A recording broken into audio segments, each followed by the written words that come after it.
मुन्ना मवाली, आज तुमको कर देंगे खाली। मिस कॉल हो गई। मिस कॉल मार के हली दही खा ली और अपन दिमाग ठंडा करी।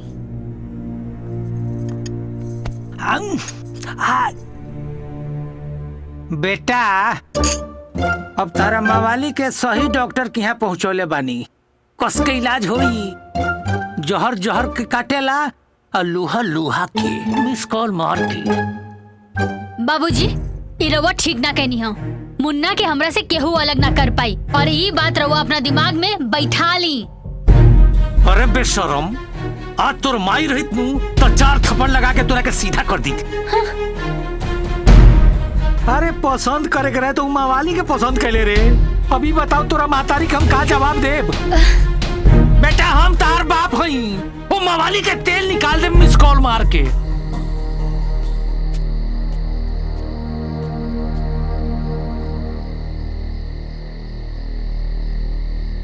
कुछ बात भइल का? बाबूजी तोहरा के कुछ बोले है का? मुन्ना, हमरा बाबूजी के तोहारी मवालीगिरी पसंद नहीं खे। तू ये मवालीगिरी छोड़ काहे नहीं खदे? अरे हम मवाली बनल बन तो हमार कोनो मकसद बा। जब ले हमार मकसद पूरा ना होई तब तक चाहब कि कतनो सुधर जाई तब हूँ ना सुधर पाई।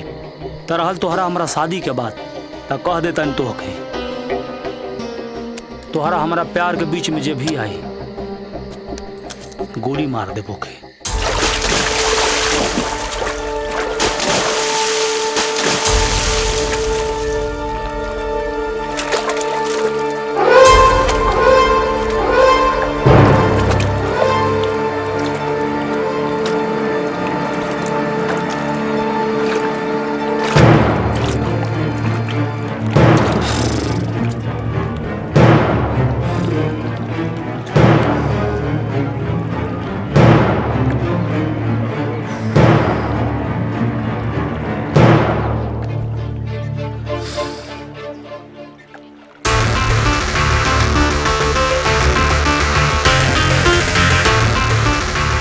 रघु भाई, काहे को बोलवला हमके?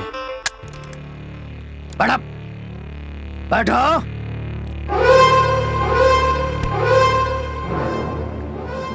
देख मुन्ना, हमरा के घुमा फिरा के बात करे के आदत नहीं खे। एना ते सीधे सीधे समझाओ तनी। मिनका का बाप आयल रहे, कहत रहे तो ओकरे लड़की के बड़ा परेशान करता रे। आज के बाद तो ओकरे लड़की के छड़बे ना। रघु भाई, मम्मीला छेड़छाड़ के ना, मम्मीला दिल के हा। मतलब साहब बा, वो लड़की से हम प्यार करीले।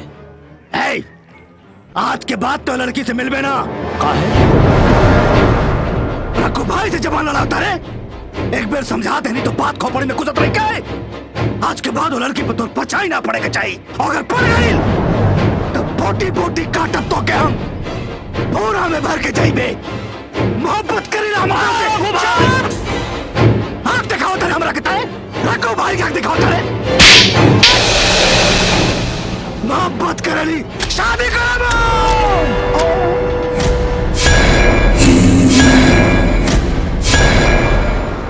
मुंह तो तोर बंद कर देले बानी, मगर कान खोल के सुन ले।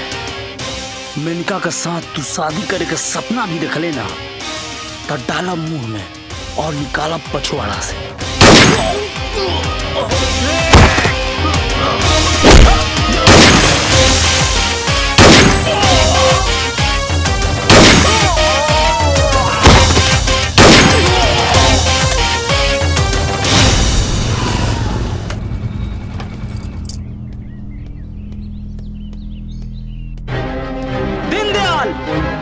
दीनदयाल, बाहर निकला।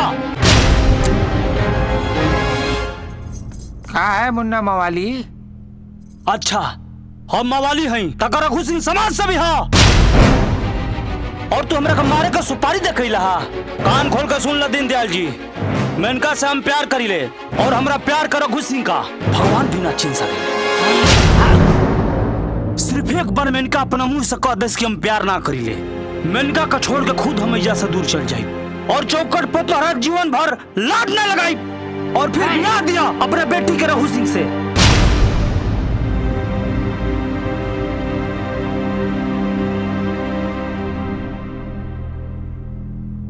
दे बेटा, बता दे कि एकरा से प्यार ना करेलू, बता दे।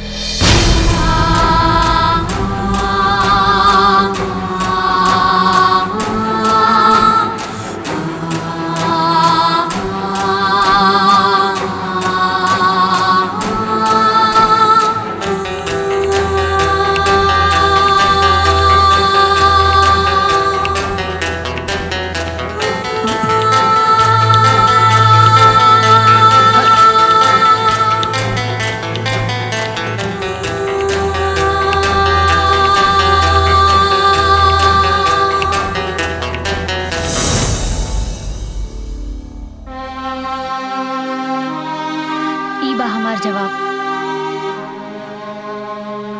चला मुन्ना, अब तोहरे ही साथ जिए के बा और तोहरे ही साथ मरे के बा।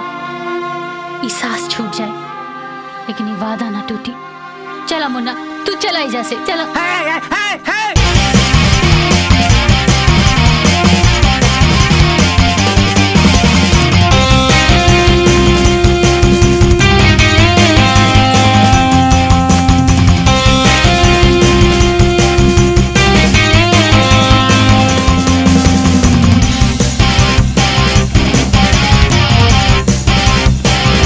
बाप हो बाप, अरे बाप रे बाप, आई बाप, ये मुन्ना हमरा बेटी के ले। लेकिन मुन्ना, तू मुन्ना मवाली हो तो हम हूँ दीनदयाल होई। तारा के छोड़े ना, बर्बाद करके उड़ा देंगे, स्कॉल मार के उड़ा देंगे।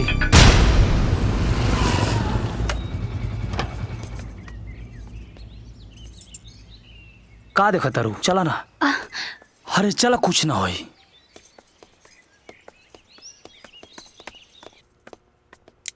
माई, का बात बा बेटा? मेनका ए हुआ? हम बतावतानी माई, हमार बाबूजी हमार बियाह जबरदस्ती रघु सिंह से करावे के चाहतानी, लेकिन हम मुन्ना से बहुत प्यार करेनी। ई का कहा तारू बेटा? तोहरा मुन्ना पे भरोसा बा? खुद से भी ज्यादा माई। तो हमारा आशीर्वाद तू लोगन के साथ बा। मुन्ना, आज से मेनका के सुरक्षा की जिम्मेदारी तोहार बा। मेनका के लेके कोनो सुरक्षित जगह पे चल जा बेटा। मेनका के यहाँ रहल खतरा से खाली नहीं खे। रघु कभो भी यहाँ आ सकेला। तका माई, हम रघु सिंह से डराई लगा। बेटा, ऐसा ना कहे के चाहिए। देखा बेटा, जोश में होश ना खोवे के चाहिए। तोहरा चलते कहीं मेनका पे कोनो मुसीबत ना आ जाए। हमार बात माना बेटा, मेनका के लेके कोनो सुरक्षित जगह पे चल जा। देखा, ये हमार आदेश बा, समझला? तो ठीक बा माई, तू हो हमनी के साथ चला। हम तोहरा बाबूजी के छोड़ के ना जाए। तू जा, हमार चिंता ना करा। हमरा के कुछ ना होई। तहार बाबूजी हमरे साथे बानी। अब जल्दी करा बेटा, जल्दी जा। तो ठीक बा माई, हम जाता नहीं। तू अपन ख्याल रखिया। हम जाता नहीं माई, अगर कोनो बात हुई तो जरूर फोन करिया। हाँ बेटा, संभाल के, खुश रहा। जा बेटा, जल्दी करा, जा।